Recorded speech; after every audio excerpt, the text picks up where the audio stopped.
Right, what up, FMP Radio World? It's your girl, Krissy the HeartBeat, and we are here for another Wind Up Wednesday. I see the people tuning in. How y'all doing out there, world? Leave a comment if you can. Thanks for tuning in with us.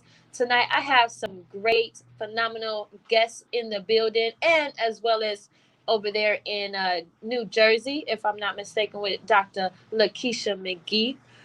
With that, we're gonna go ahead and, man, I'm just be grateful right now for everything that's happening in my life, all the positive things, and just continuing to grow and blossom. But as I mentioned, I have some great guests. I hope you all had an amazing weekend out there. How y'all doing out there, world? Sorry, that's doing the wrong thing of what I wanted it to do. That's why I don't show me pressing buttons. But anyway, I hope you all had an amazing weekend. We got a 3-day weekend coming up for those who are in the school system. What used to be Columbus Day is now the Indigenous Day.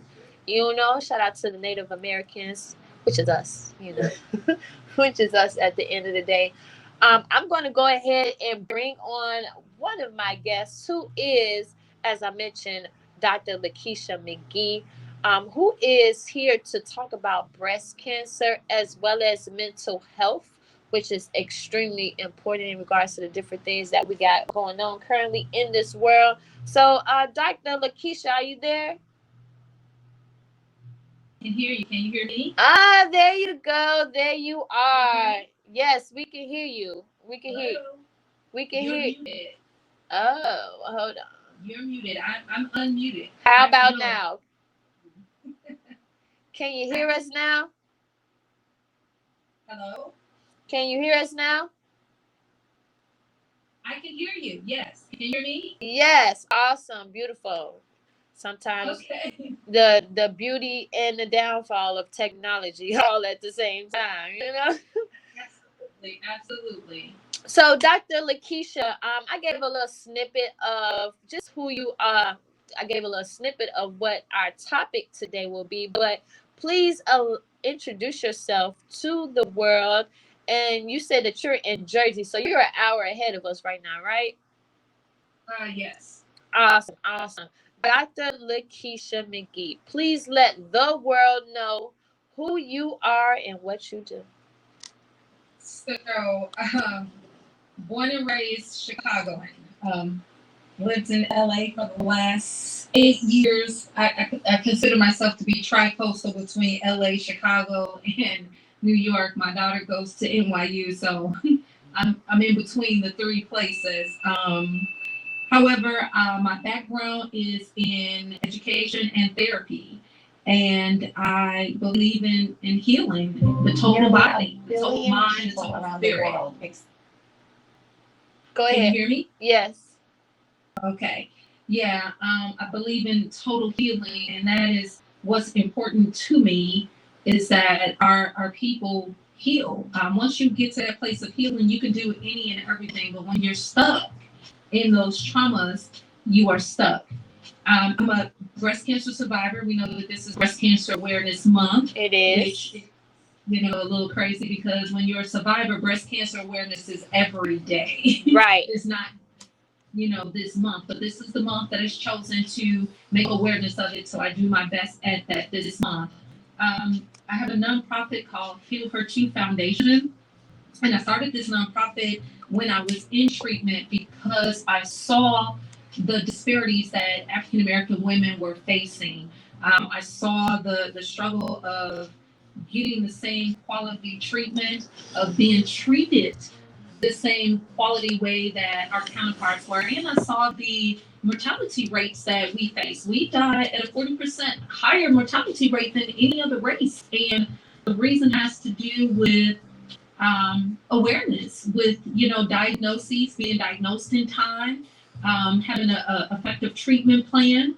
So my goal and my dream is to just continue to talk about breast cancer until more women. Believe it or not, we're in 2023 and women are still not getting mammograms.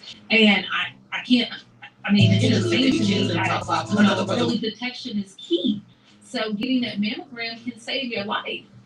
But we still have women who don't get them. Now, there are various reasons as to why, but I'm just strictly referring to women who have not made their own nanas a priority, who have not made their own health a priority for them. I'm not talking about the ones who don't have access to health care or the ones who are just unaware of, because like myself, before having breast cancer, I didn't know all that I knew about it. So I'm not referring to those people. I'm referring to the ones who are just blatantly, oh, I'll get to it.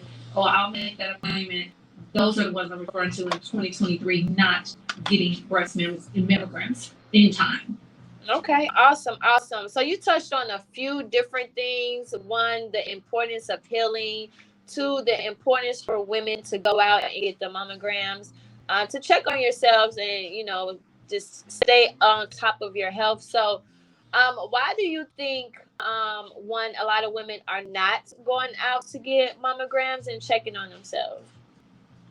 Well, I mean, it's a couple of things. Like I said, some women don't have access to health care, and that's a big problem when we are like, do I pay my rent or do I go and get this mammogram, which is going to cost me out of pocket, cost.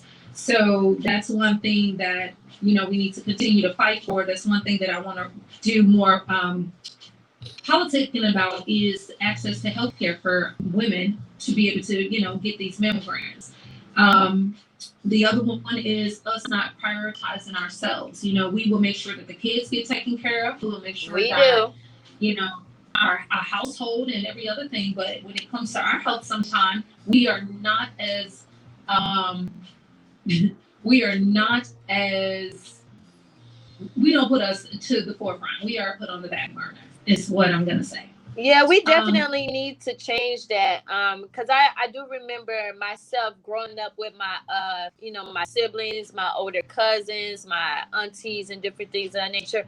I definitely saw them putting themselves last, and to a certain degree, I started to, because that was the environment that I grew up in. It was something very similar that I took on, but then started to realize, no, I can't be putting myself last, because how can I be the super person, superwoman that I am? How can I be there for everyone if I'm not taking care of myself? So I definitely started my own self-care journey about 10 years ago, and things are continuing to just grow and blossom. But yeah. All right. So go ahead. You can never, if we're not at our optimum health, we definitely cannot take care of our families, and our families depend on us. And be it your children or be it your community, that's your family. So you have to be at your optimum to do the best for, them. Yes. Another thing is that there has been a distrust of the medical profession for years. Think about the different experiments that they did on us. I mean, we got the Henrietta Lack. Yeah. We got the oh my goodness, I can't think of the one with the that's the syphilis. I can't think of the name of it right now. Syphilis, but Tuskegee, the Tuskegee. Yes. We've had so many things done to us, just inappropriately over the years when it comes to our health. And the experiments is what I call them. Exactly. Even women, now, Black women die in childbirth more than any other race, because, once again, our pain tolerance isn't taking as serious. Exactly. So we have a distrust of the medical profession to a certain degree as well. And that all plays a part in it. Then there's just some of us who just, I don't want to know, or they're afraid to do chemo, or just various things. But we have to do better. We definitely have to do better in taking care of ourselves. But I think it's very important to find more Black doctors like yourself, or gynaes and different things of that nature. Where it's a network where we can actually go to that doctor and say, okay, this is what's wrong with me. I trust what it is, your expertise or your knowledge or your know-how, and just being able to say, okay, I trust you. help me solve this problem or whatever the case may be. But I definitely understand and can relate to not wanting to go to the doctors or try to find out what is going on because of our experience that we had, and them just not, what's the word I'm looking for? Them just not being trusting of the medical profession is what it really yeah. Thank you. Absolutely. Yeah. So go ahead. Go ahead. I was just gonna bring up the next thing that you mentioned, which was the importance of mental health and healing from your traumas. So, what best practices do you currently um, utilize or give tips to your clients? Okay, so now that's where I was gonna clear up. I am not a oncologist, a doctor of that nature. I deal with mental health. So Okay. I got to clear that. So as far as mental health goes, once again, that's one of those things that brings about distrust in our communities. Growing up, we were always taught what happens in a house stays in a house. We were not children, especially, were not given the proper tools to grieve or to heal. And it's still there. Those childhood traumas are still there. We've not, if you've not dealt with them, if you've not went, to do the work, then they're still there. So suggestions are definitely, if you know that you have some issues that you need some support with, seek professional help.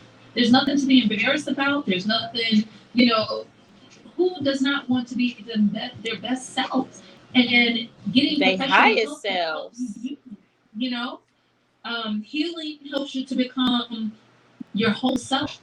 And in order for that to happen, you have to be willing to do the work and put yourself out there. And that's sometimes we don't want to face it. We don't want to do what it takes to be better. We've been in a situation for so long that it just, is comfortable.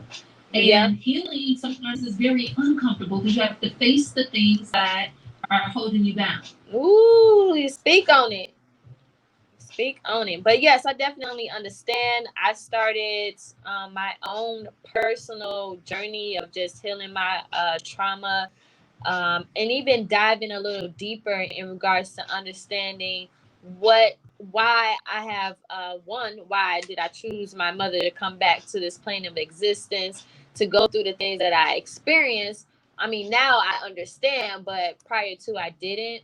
But even with that, just starting my journey, I think I'm like 3 years in of just really understanding my trauma and understanding my mother's as well as my grandmother's trauma and how I got here to where I'm at, who I am as an independent woman, who's very passionate of what it is that I do.